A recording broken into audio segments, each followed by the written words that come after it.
يا ربي يا ربي إني أسألك العفو ولم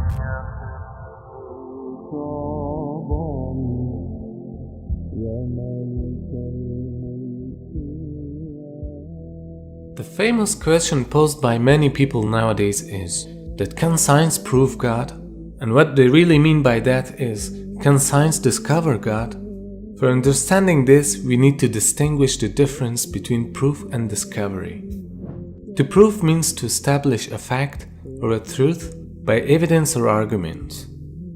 And discovering by definition is to see, to find out, or to gain sight or knowledge of something which was previously unseen or unknown. In short, to discover means that something should be seen or witnessed by humans' naked eyes, whereas to prove something means to provide evidences, reasoning, or rational arguments in order to establish a fact, and it doesn't depend on our eyesight.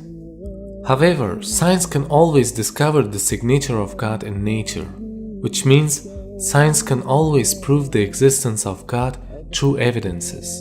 But through science, we can never discover God in this world. Now the question arises, why science can prove God but cannot discover Him? The answer for this is, Almighty Creator gives some sort of evidences or clues into His creation so that human being can accept His existence and to believe in Him. However, no human being or science can ever discover God, because this life is a test for us, and Allah created us and gave us limited abilities to be tested with. To get what I mean, suppose that you are a professional modeler who uses a strong modeling software and creates a project in which there are people with consciousness. It means that the models that you have created are having the power of intellect, and you put a test for them to find you. Now if you think logically, they have only two options to find you or to prove your existence in order to accept you as their creator. The first option for them is to discover you or to see you. But of course you don't want that, because it is a test, and if you show yourself to them, then the test becomes meaningless. And logically they can't discover you, because you are out of this created project. So if they can't discover you, it doesn't mean that you don't exist. But the second option is that you send them signs and evidences, and you also give them the power of intellect. They can find you through those evidences and their logic. It is like you have given them some tips for this test. And if they still don't accept your existence through those evidences, then it means that they are arrogant.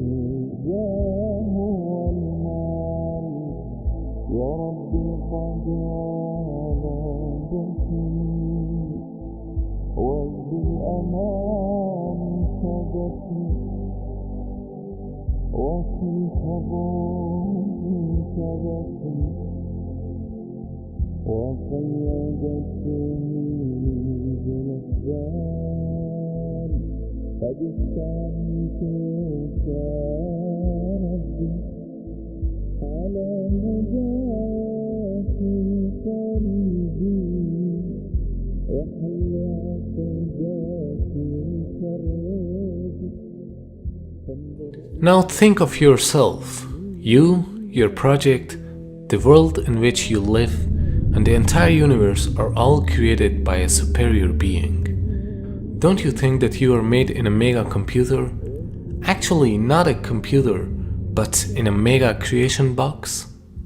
So when we are inside this creation box, we can just touch, taste, see, smell, or hear anything which is physically inside this creation box. So these 5 senses help us to discover things which have connection with physics. But there are other things like love, like feelings, like intellect, meaning your mind. These things cannot be described physically. I mean, you cannot see, touch, smell, or taste your feelings. Or you cannot discover love or your mind through these senses. Does it mean that you don't have mind or there's no love because you cannot see, touch or smell them? Of course they exist, but you cannot discover them physically. You can prove their existence through signs and evidences and using your logic. For instance, the sign for a sad feeling is crying. Or when you analyze the outcome of something, it is an evidence for your mind or your intellect. So don't think that God is inside this creation box and you can discover Him like any other thing. Because anything which is discoverable is not God at the first place. He's beyond this universe and even beyond your imagination. You cannot discover Him by the laws of physics, because physics discovers anything which is bounded by the laws of physics. And Allah is not bounded by the laws of nature. So anything which is limited by these laws is not God. That's why you cannot discover Him, but His existence is proven through evidences and logic. Everything that we must verify has to be touch and feel. Yeah. But let me tell you something. If God could be touched and felt and seen, would that be God? No, what you mean. Would that be It God? wouldn't really be a test of belief, would it? Because you would know. It's not even just a belief, because God actually says there's good reasons to believe in Him. For example, look, do you believe you had a great grandma? No. You believe I you mean, had a... yeah, but I mean, there's obviously, I know that because obviously Why? I'm here now. Exactly. Yeah, but that's exactly the point. Have you ever seen your great grandma? You don't have access to her DNA. I know a scientifically, grave? I would have to have one to be here. How? Well, I don't know. See, that's the point. Using the terminology here. Scientifically, you have no clue. You have no clue. Scientifically, you're damn. Science say we can only verify the physical world and things that we can touch and feel.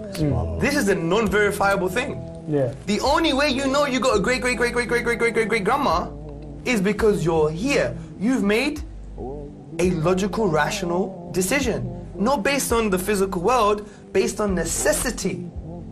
The complexity of this universe and the laws of nature are all evidences for existence of a wise creator who has designed them in such a precise manner.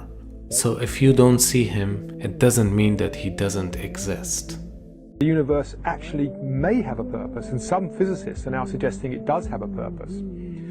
And this has come out of some findings about the some of the fundamental numbers in atomic physics. These are numbers like the mass, the weight of an electron, the weight of a quark, the strength of gravity, the strength of the electromagnetic field. About 20 numbers that describe those and other parameters, features of our world, but nobody knows why it is that those numbers have the particular values that they do. Now, you could easily say, yeah, who really cares? You change the mass of the electron by a little bit more, a little bit less. Does it really matter? And the answer is it does. See, it turns out that if you imagine that we had 20 dials right here, and we could fiddle with those 20 numbers at will, even a small change to the values of the known values of those numbers would cause the world as we know it to disappear. For example, if we go back to, say, 1 second after the Big Bang, at that point, the expansion rate and the mass density have to have been adjusted to each other just right so that the universe is just at this critical point. If the universe at that point were expanding just 1 part in the 15th decimal place faster, the universe would have flown apart without galaxies ever having had a chance to form.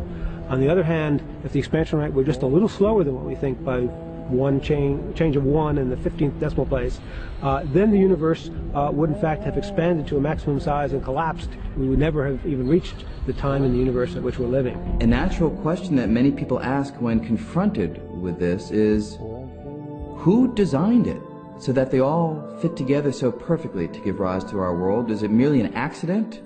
Is there some force of nature that's out there that requires the universe to be as it is? Or is there some conscious being behind it all that has dialed things in a manner to allow the world as we know it to come into being? What we can do is look for evidence that suggests that we're not here out of total random events.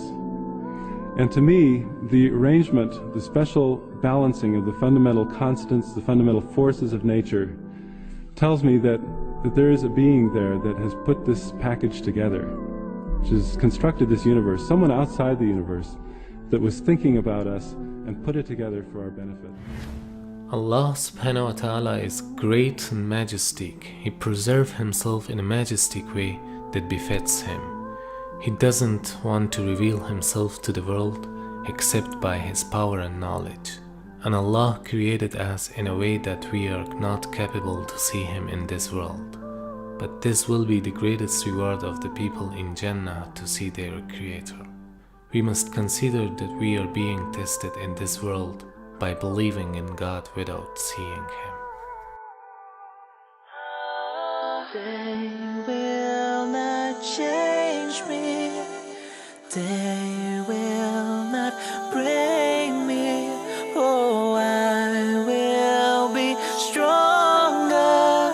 'Cause I'm a believer. 'Cause I'm a believer. I'm a believer. I'm a believer. 'Cause I'm a believer.